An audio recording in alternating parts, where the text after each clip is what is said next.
Coming up on this edition of Cogeco News, discussing the COVID-19 crisis with someone on the inside. A fire partially destroys a house in North Bay on Tuesday night, and another unique fundraiser.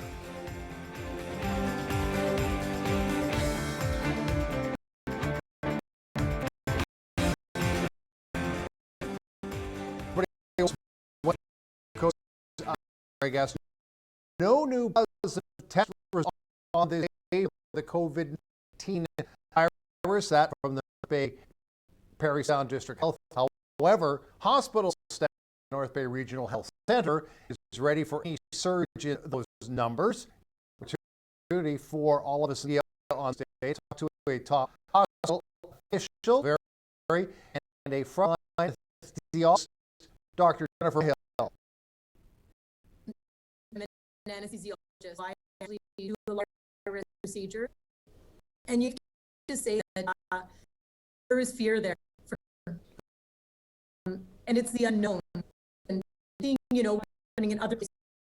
But this is part of what it means to be a physician. You enjoy the part of physician, people's lives, and getting to be with their family, be with their good times. And I think, this is the hard part. This is the hard part of being a physician or a frontline worker. You either let that take on or you rise to the occasion. And this truly, all of our staff, from our admin staff to our support staff to our physicians and nurses and managing directors, risen in the most incredible way. And it's unfortunate that people can't come into the hospital to see what's happening there. We have prepared for this really positive way. Leeway here in terms of this, that if there is, we are ready. You never, I get truly trained for a pandemic. However, we do train in how to treat patients with infectious disease, how to stay safe with our protective equipment, the standard of your training in medical school throughout residency, and of course, as is a daily practice. All of this are first precautions we use every, and of course we, live for these, warm procedures and so on. Social distancing help. I mean, I know we hate some of the transmission of the virus, but when social distancing ends, there's still a vaccine. Won't the virus be passed at a higher level? That question truly is a question for the infectious disease doctors, because of course each virus has its own, infection rate, the neural that it affects. Now, it's clear that social distancing is helping. We've seen in other countries, the number of cases that may trickle rate doesn't over capacity. Also see when people you get in healthcare system, and it's not that it's that there was is similar to a lot of care of the elder, a lot of death, a lot of fear. Have you been in contact with the homes and the other homes where they're staying right now to see how going there, because you want to get this before that area? We have regular visits with lower overall, but more with the solutions.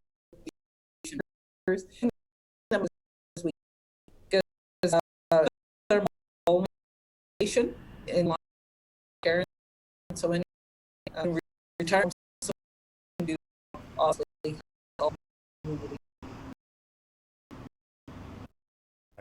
Personally, I don't think that, but I expect is direct. I've been a student that had our hands on one, and then put health in it's bold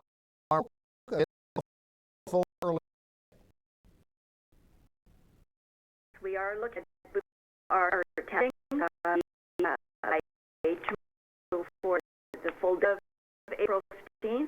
We expect to be at 8,000 tests per day. That is what the goal that we were aiming for, and then of course we're going to continue to multiply those tests afterwards. But yes, we are looking at some of those tests that have a shorter time frame for receiving the diagnosis, yes or no, for COVID-19.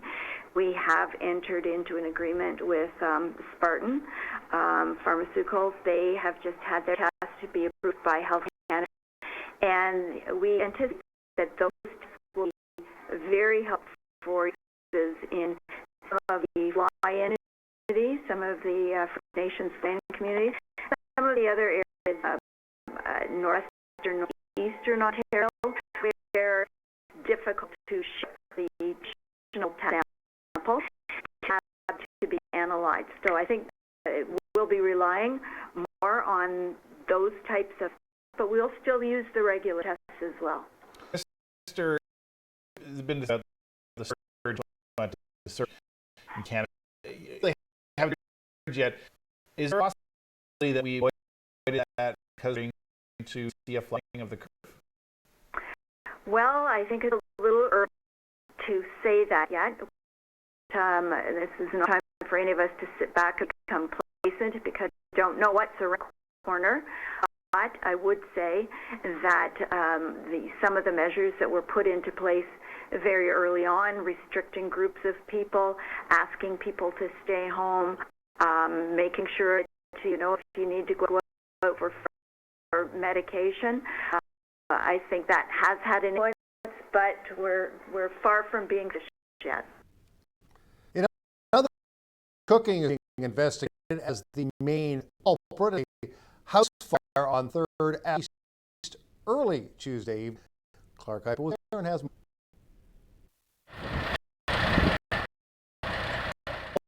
Three stages responded to the fire at 3rd Avenue East. The origin of the fire, the rear of the home. The fire spread into the attic and roof structure. The tenants of the home were alerted to the fire first. Fire crews arrived within a 30-minute window followed that 911 call. The flames were put out quickly, and the 3 tenants of the home ceased without incident. The home suffered significant damage. Restoration work is needed before the tenants can move back in. Early indications careless cooking may have been a cause, and the owner of the home is charged with properly taking smoke alarm. I can before the importance and smoke alarms. Hit the test button, make sure that the alarm is working. If the alarm is not working, then please check the battery, replace the battery. If that doesn't work, then replace your alarm. Also double check that the smoke alarms and carbon monoxide alarms do have a shelf life. The sensors are only good from 7 to 10 years based on the manufacturer. So check to see when the expiry date is. And if it's within that expiry date, change your smoke alarm. It's also a good time to, since everybody is home, is to practice your fire escape plan. So have a place to meet, a couple of ways to get out of your house. Practice that, make sure everybody knows. Call 911 from outside of the house, never go back into your house.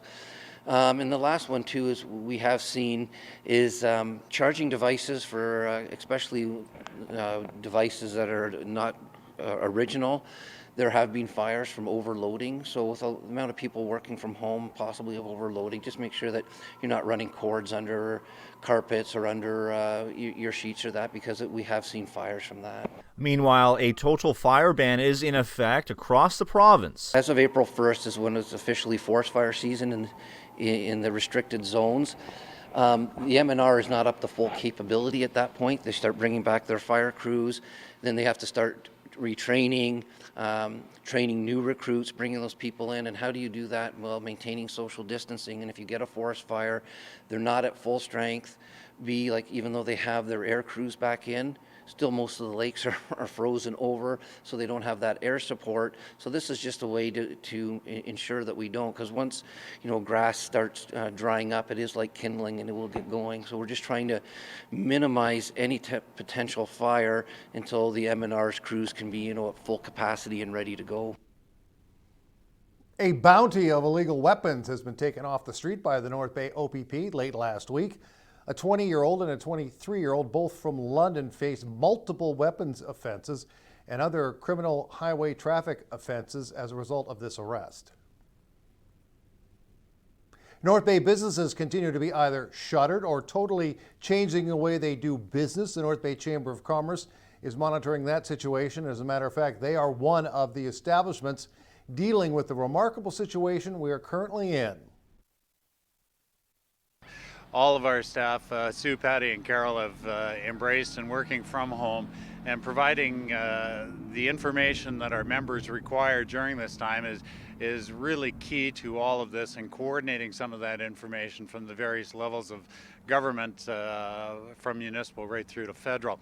So it still remains busy. We continue to work with our members, provide them with information that's relevant to what's going on right now, along with various different partnering with other chambers across the province, providing webinars on topics of our interest to the members, and will help them through this period. Certainly, waiting to hear, how we have done, how the province is doing, and how Canada is doing with the social distancing and the isolation that has been going on. And the extended period is certainly concerning, and so through all of these, the information that our members are looking for, some of them are legal questions, some of them are employment questions, some of them are to do with financing and what types of packages are available for them to assist them through this period. And that goes all the way from the municipal, as I said earlier, looking at what is being deferred, what is able to be deferred, and right through to the federal on assistance that's available through the emergency funding program. Now lately, especially south of the border, there's been a business pushback to reopen society to get the economy up and moving again, because many fear a recession or maybe even worse, a depression. Has Cogeco heard of those fears in his area?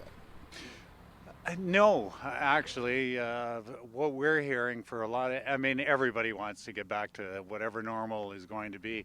But at the same time, people are understanding that this social distancing is the only thing that is going to allow us to come out of this in a quicker manner. The quicker we come out without knowing, I think is a challenge. And when I say not knowing what this virus is going to do, what this is going to affect long term, because we don't know how many people are infected, obviously, as we've heard from many of our health professionals. So, the social distancing here in Canada, I think people get it. I think they're working on it, and as you can see by the streets, there's very little traffic, and that's going on day by day. So congratulations to all those people that are listening and trying to make this a shorter stay. The story of businesses repurposing themselves to make personal protection equipment, PPE, are becoming more and more commonplace by the week. We profile now a Bracebridge company that is now manufacturing, among other things, face shields. We're a manufacturer of electronic interfaces. So we deal with a lot of companies like Boeing Aerospace and other medical and military manufacturers all across North America and around the world. In this time of crisis, manufacturing Canada has to come together. We have to all do our part. So we've taken a look at what equipment we have here and what we can do to help. And we've migrated a lot of our capacity to medical shield manufacturing. And what we're trying to do is use, to the best of our capabilities, the ability to help protect our frontline workers in this time of need through making clear shields and whatever else we can do. We have parts we're making for respirators here as well right now, which has taken first priority, of course, in all of our production lines. Working with local dentists, with the COVID-19 intake centers and assessment centers and the hospitals, we've been trying to migrate and develop the best design possible. There's been a lot of resources put into masks and gloves, different kinds of masks, different kinds of gloves, the gowns. There's been millions of dollars of Canadian resources into that. But then the face shield at the beginning of it wasn't as much as of an issue. But today, if you call any of these colleagues of mine, which I've done, the first thing that they say is that, where can we get shields? Callender has appointed 2 new members for council, one a very familiar name in North Bay. Local realtor, she's pretty well known too, Irene Smith, and former North Bay City Councillor Daryl Viancourt are the 2 newest councillors for the community. Those 2 seats were vacant following the passing of Mayor Hec Laving and Councillor Maurice Turgeon earlier this year. Viancourt, of course, was on North Bay City Council. Ms. Smith, well known in the real estate world. Breakdown has arrived on Cogeco News. Right now, we'll have much more for you right after this.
Welcome back, everybody. There are several creative ways being done to recognize the efforts of frontline workers, and they have emerged from all different sectors, from banging on pots and pans to displaying thank yous in windows. The salutes have been both audible and visual. Today we learn of a salute from our 4-legged friends. Like many other local businesses, Touch Animal Rehabilitation is closed due to the coronavirus pandemic, but that's not stopping them from their outreach to the community, especially the frontline workers. So we came up with the idea of Honk for Hope by everybody banging pots and pans and making sound on their decks and stuff in support of the frontline workers. Now you've incorporated our canine friends into this. How? We needed to come up with an idea for them to make noise, something audible in support of our frontline workers. So I actually taught my dog Percy to honk a bike horn. So we're giving steps right now to teach other people how to do the same. If you could give us the Coles Notes version of how to train your dog to honk a horn. I do it in various steps. Each dog learns differently. I guess step number 1 would be my dog understanding they need to interact with this bike horn. So touching it, maybe not necessarily an open mouth on the horn, but just simply touching it with their nose. After a few sessions of that, and my dog understands that the horn is the winner, I kind of withhold food and reward and look for them to maybe get a little bit annoyed and open a mouth, put it on the horn, that kind of thing. You can kind of train it through play as well, just interacting with your dog, moving the horn around, and hopefully getting them to lock their teeth onto it. Do you believe that any household pet of the canine variety could do this with the proper training? Absolutely. So any age, any size, obviously a smaller dog, you're going to want a smaller horn. Something like a Chihuahua is going to definitely need a smaller horn. You don't want something too large for them, but any age, any breed, can do it, absolutely. Laurel Dutrasac is the owner of Touch Animal Rehabilitation on Front Street. What we are doing is going live to promote the training aspect of it. So our trainer will provide the training involved in teaching your dog how to do that. And then with that, we're hoping that we will then see people out on their balcony with their dogs, getting them to honk their horn at that kind of 7:30 time frame where everybody seems to be doing this. We're also going to, as part of our Touch community, put out a challenge to all the people that have attended our classes and just clients of ours to try and do this training. And we'll have a prize at the end of some yummy treats that have been donated by Lisa's Doghouse. Yes. So that's how we kind of progress it. Louis and I both miss you a lot, Laurel. Yes, she's Louis' wonderful trainer. Let's go to the COVID board. Canada.ca/COVID-19, Ontario.ca coronavirus, Telehealth Ontario 1-866-797-0000, and myhealthunit.ca. Tomorrow, Clark teaches me how to honk the horn. We'll have that and more. Mr. Heifel has the weather right after this.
Weather is brought to you by Canadore College. Great things happen here.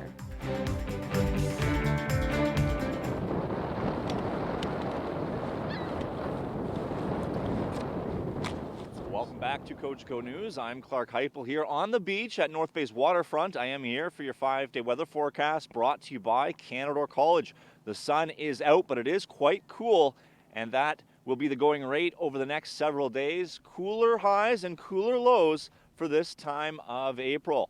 Now, over the last 24 to 48 hours, we did see that extreme ice break off from the top of Lake Nipissing onto the shore due to that very strong wind on Monday night. Now, the ice has settled on shore. However, the North Bay Police, warn people to stay off the ice, resist the temptation to climb up on the ice to take photos, because at any time without warning, that ice can move, causing serious injury and, in worst case scenarios, crushing. Pieces of those ice can be hundreds of pounds, so keep off the ice. Let's take a look at the 5-day forecast brought to you by Canadore College. Heading overnight on this Wednesday night, it's going to be cold once again, a low of -7, and the wind chill not nearly as significant as Monday night, but we're going to have the wind at -12 overnight, a few clouds in the sky. Chance of flurries before the skies clear at midnight. On Thursday, the 16th of April, sunny skies to look forward to throughout the morning and early afternoon, and then the clouds roll back in. A cool high of +2 with a cold low of -10 on Thursday night. Chance of flurries heading into Friday.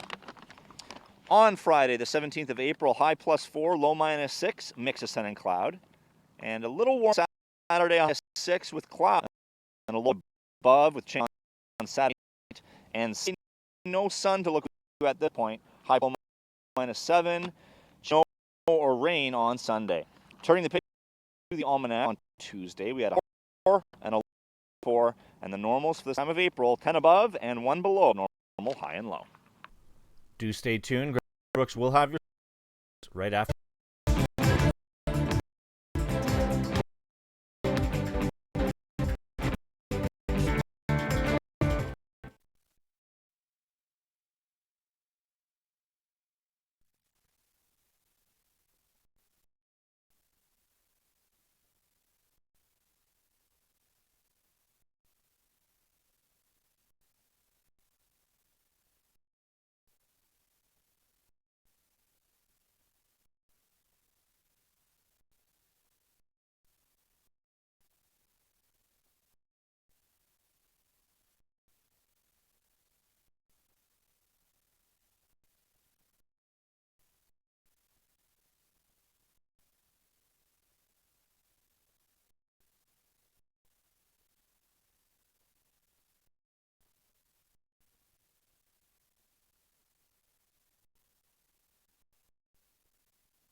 Welcome back, everyone.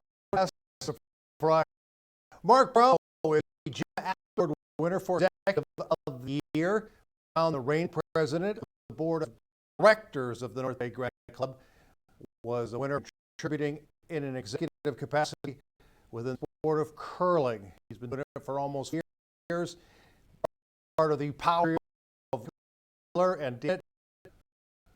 They were working together in the 28th World Women's Sailing Championships at the North Bay, and this event, the event took place last October at Memorial Gardens. Both events shattered the attendance record. Can't wait for curling to come back. All right, that's Southern Sports for this Wednesday. More Cogeco news coming your way on Thursday.